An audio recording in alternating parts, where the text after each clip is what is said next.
Quiero hablar de algo que durante mucho tiempo me costó hablar, y es de lo fácil que puede ser confundir control con amor, los celos con amor, posesividad con amor, la intensidad o incluso hasta la violencia con amor. Yo estuve en una relación con una persona que tenía muchas conductas narcisistas, manipuladoras y también violentas. Fue una relación relativamente breve y sin embargo fue profundamente dañina. Y creo que es una de las cosas más difíciles de explicar cuando salís de un vínculo así es por qué te quedaste, por qué toleraste determinadas cosas, por qué no te fuiste antes, por qué permitiste que alguien te tratara de esa manera.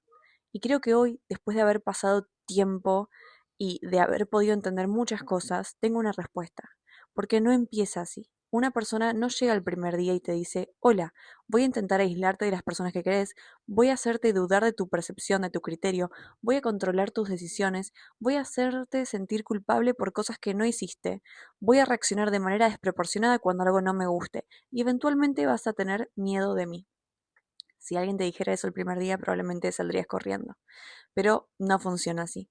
Al principio, muchas de esas conductas pueden parecer amor, pueden parecer intensidad, pueden parecer que finalmente encontraste a una persona que te quiere muchísimo, que quiere verte todo el tiempo, que no puede vivir sin vos, que te necesita, que quiere saber constantemente en dónde estás, porque se preocupa, porque te cuida, quiere saber con quién estás, qué estás haciendo. Y quizás al principio incluso te hace sentir especial eso, hasta que lentamente empezás a darte cuenta de que eso no es amor, es control.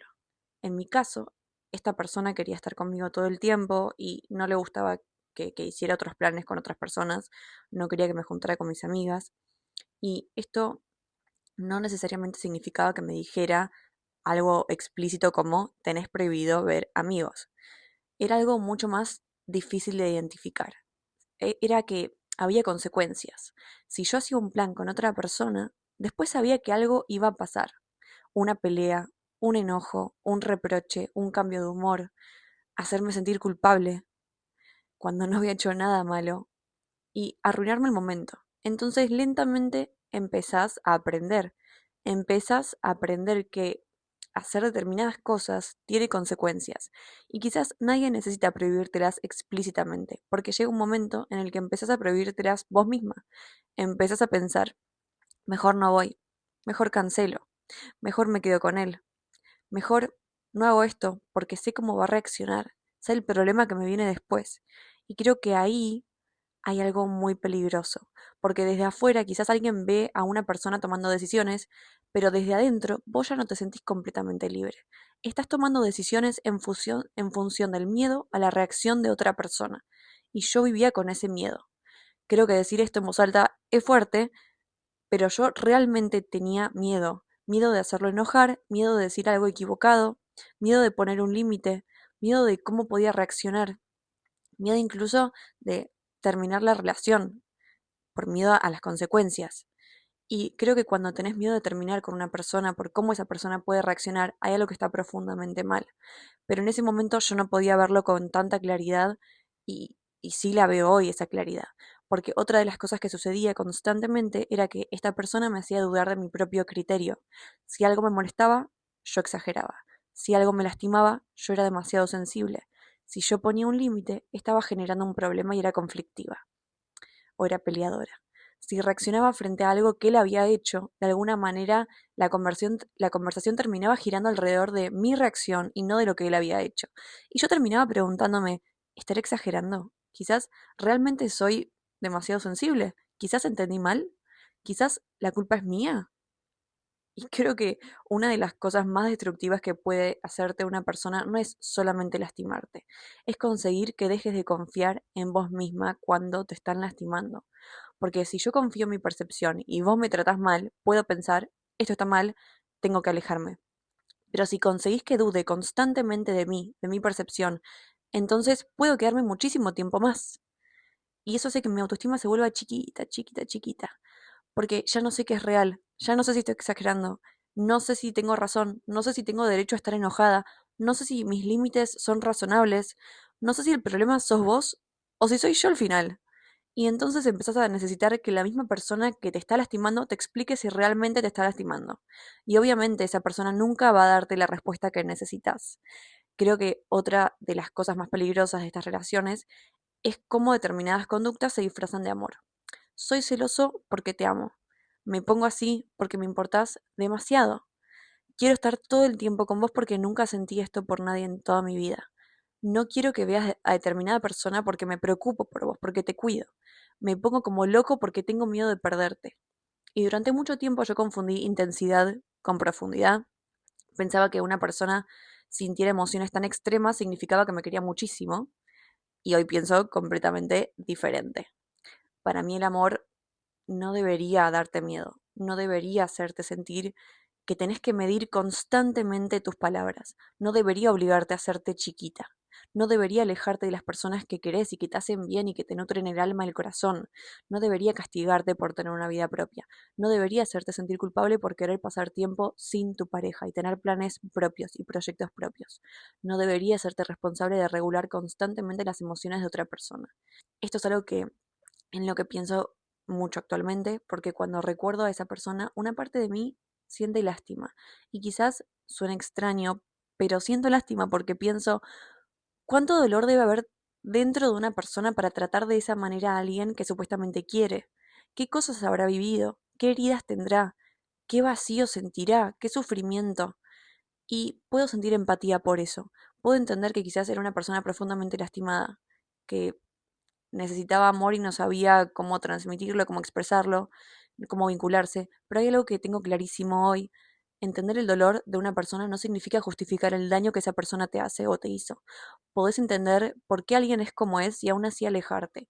Podés sentir empatía por alguien y poner un límite. Podés saber que una persona está herida y reconocer que estar cerca de ella te destruye. Y te puedes alejar y está bien, porque su historia puede explicar su comportamiento, pero no la justifica. Estar lastimado no te da derecho a lastimar a otros. Haber sufrido no te da derecho a hacer sufrir. Tener miedo de perder a alguien no te da derecho a controlarlo. Sentir celos no te da derecho a aislarlo. Sentir enojo no te da derecho a ejercer violencia. Y amar a alguien definitivamente no te da derecho a hacer que esa persona viva con miedo. Creo que durante mucho tiempo pensé que mi empatía significaba que tenía que comprender infinitamente a los demás, buscar explicaciones, justificar, perdonar, dar nuevas oportunidades, pensar, quizás si lo quiero mejor va a cambiar. Quizás si soy más paciente va a cambiar. Quizás si consigo que se sienta seguro, va a dejar de ser celoso. Quizás si le demuestro suficientemente que lo amo, va a dejar de intentar controlarme. Pero no, no funciona así. No era mi responsabilidad salvarlo. No era mi responsabilidad curarlo. No era mi responsabilidad demostrarle que el mundo era un lugar seguro. No era mi responsabilidad. Definitivamente tampoco era mi responsabilidad destruirme para intentar que otra persona estuviera bien. Creo que esta es una de las cosas más importantes que aprendí. Tu empatía no puede existir únicamente para los demás. Vos también mereces tu propia empatía, porque yo podía pasar horas pensando por qué esa persona actuaba como actuaba, qué le había pasado, qué heridas tenía, por qué tenía tanto miedo, pero durante muchísimo tiempo no me hacía una pregunta mucho más importante. ¿Qué me está haciendo esto a mí? ¿Cómo me siento yo? ¿Por qué tengo miedo? ¿Por qué estoy dejando de ver a las personas que quiero? ¿Por qué estoy dudando constantemente de mí? ¿Por qué estoy perdiendo mi libertad?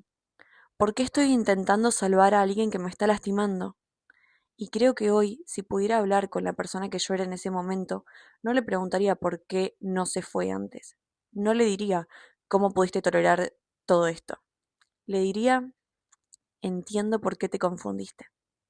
Porque era confuso. Porque había amor mezclado con miedo. Porque había momentos buenos mezclados con violencia. Había disculpas mezcladas con nuevas agresiones. Había promesas. Había culpa. Había manipulación, mucha manipulación. Había esperanza. Y quizás una de las cosas más difíciles de aceptar es que podés querer a una persona y aún así necesitar alejarte de ella. Podés extrañarla y no volver. Podés sentir lástima y no rescatarla. Podés entenderla y no justificarla. Podés perdonarla, si eso es lo que querés, y no permitirle volver a entrar a tu vida. Porque alejarte de alguien no siempre significa que dejaste de sentir. A veces significa que finalmente empezaste a protegerte. Y hoy, cuando pienso en esa relación, no quiero quedarme únicamente con el dolor, quiero quedarme con lo que aprendí. Aprendí que el control no es amor, que los celos no demuestran cuánto le importas a alguien, que tener miedo de una persona no es una parte normal de una relación, de ningún tipo de vínculo. Tener miedo a cómo pueden reaccionar. Que un límite no necesita ser aprobado por la otra persona para ser válido. Que no necesito convencer a alguien de que me lastimó para tener derecho a alejarme. Y aprendí sobre todo que puedo sentir muchísima empatía por las heridas de una persona sin ofrecerme a mí misma como el lugar donde esa persona descarga su dolor. Porque estar herido puede explicar muchas cosas, pero nunca debería convertirse en un permiso para herir a los demás. Si no estaríamos todos por el mundo lastimando a los demás por las cosas que nos pasaron. Y no funciona así. La verdad que no funciona así. Terminamos por hoy. Nos vemos en el próximo video.